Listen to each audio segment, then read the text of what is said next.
Hi, we're in North Squirrel Hill, right?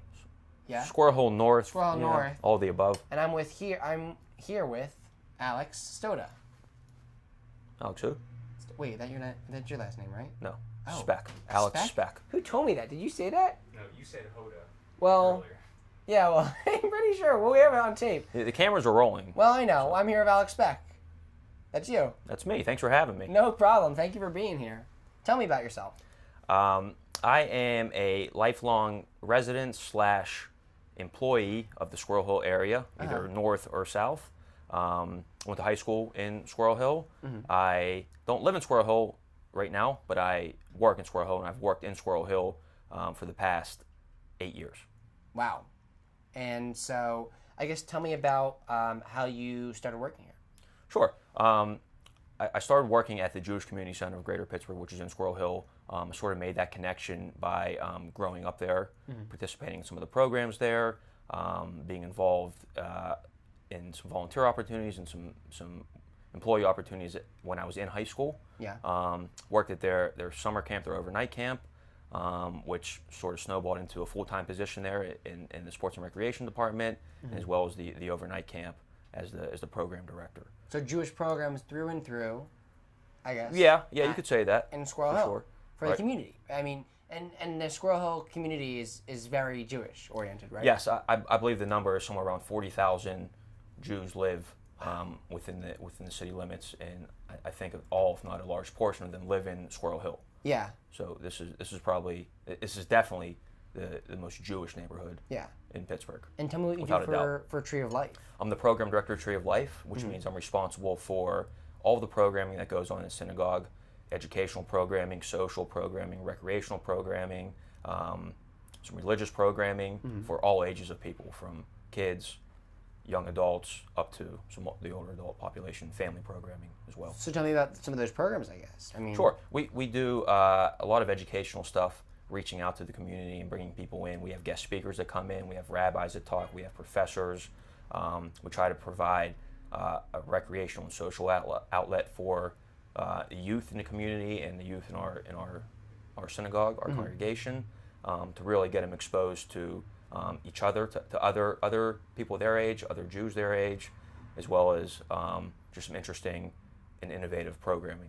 How receptive are people to that? I mean, do the kids like it? Do they seem kids definitely? Once they're here, once they're involved in our programming, whether the programming is within the walls of our facility or it's under the auspices of us at outside in the community, once they get here, they enjoy themselves. But like with a lot of other organizations, a lot of other programming opportunities out there, we're sort of fighting for everybody's time. Yeah. People are busy these days. They have other obligations. Kids have stuff they do after school, sports teams, friends. Yeah. Violin practice, piano practice, all these different things. Right, That people they're all good stuff. It's all valuable, but we want to be able to give them some positive experiences as well, and try to fit in to their lives. Yeah. And so I guess tell me, do you know about the history of Tree of Life? I don't know anything about the history of Tree of Life. The history it goes back pretty far, probably over a century-year-old, centuries of history. Yeah. The original name of the synagogue is Tree of Life Congregation. Yeah. About 3 years ago, it merged with another synagogue that was started by our rabbi, Rabbi Chuck. So now he started his own synagogue. It was called Or L'Simcha, and Tree of Life and Or L'Simcha merged, and it is now one synagogue called Tree of Life Or L'Simcha. And tell me about Rabbi Chuck. Rabbi Chuck is a extremely friendly person, a rabbi unlike any other rabbi I've ever met in a good way. He's outgoing. Yeah. He loves to be around people. He loves to.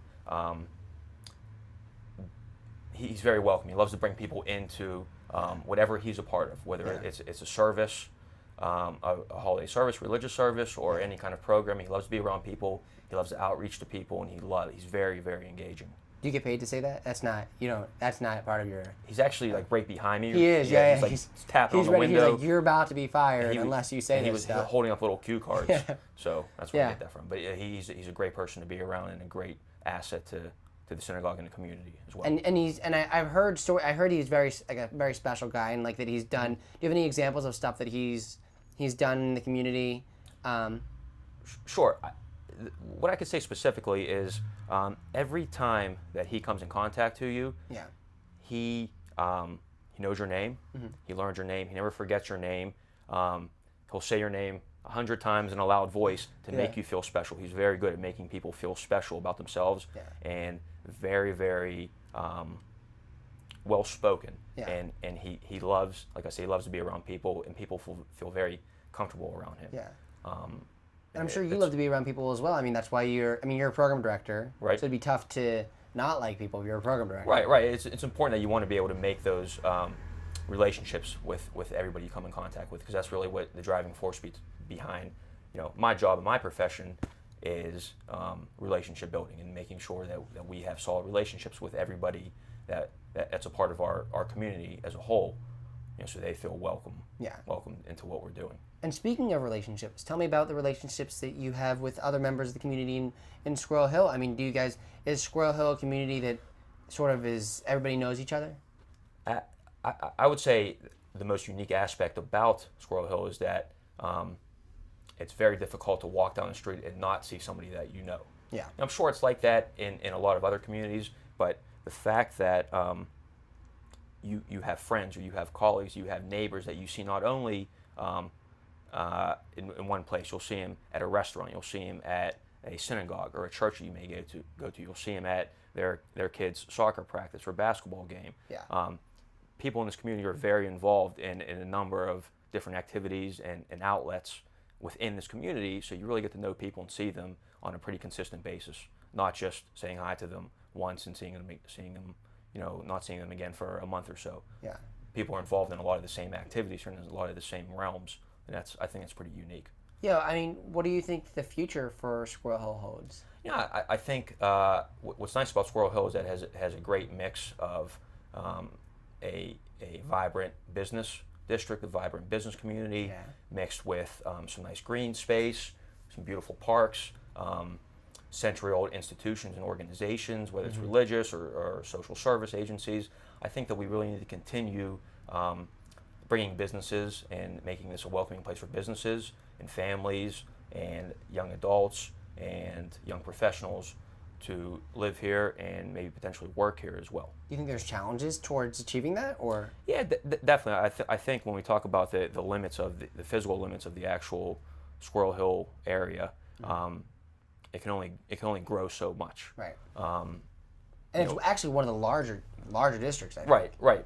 We want to be able to every community wants to be able to grow their economy. Yeah. But that can only the physical growth can only go so far. When you don't want to reach outside the limits, or else you're going to be infringing on another neighborhood. But you also want to keep that nice landscape that we have here. We have to support the businesses, support the local restaurants and establishments, so there's not so much turnover. Yeah. You see is there a lot of turnover already? Yeah, I would say throughout the business districts, especially with the restaurants, there's places coming and going. That could be for any number of reasons, but you want to have a consistent business and a consistent economy here. Yeah. If for nothing else, it just looks nice. Yeah. And how about, I guess, do you see the numbers growing in terms of your program and at Tree of Life? Yeah, definitely. That's one of my main goals when I started here almost a year ago, is to really get more people involved, identify some of those key pockets of people and key age groups of people. Teen programming has increased a little bit since I've been here, young adult programming, and just as a whole, getting people more interested in being involved in what I think is a welcoming community. Good. All right. Well, thank you for being on and taking the time to interview with me. Sorry I got your name messed up earlier, but that's all right. I'll remember that. All right. Well, I'll remember your name now forever. Alex Speck. You will. Yeah. That'll be it's ingrained. stuck here. It's not Stoda. But that's right. Alex Speck, and we're here in Squirrel Hill North.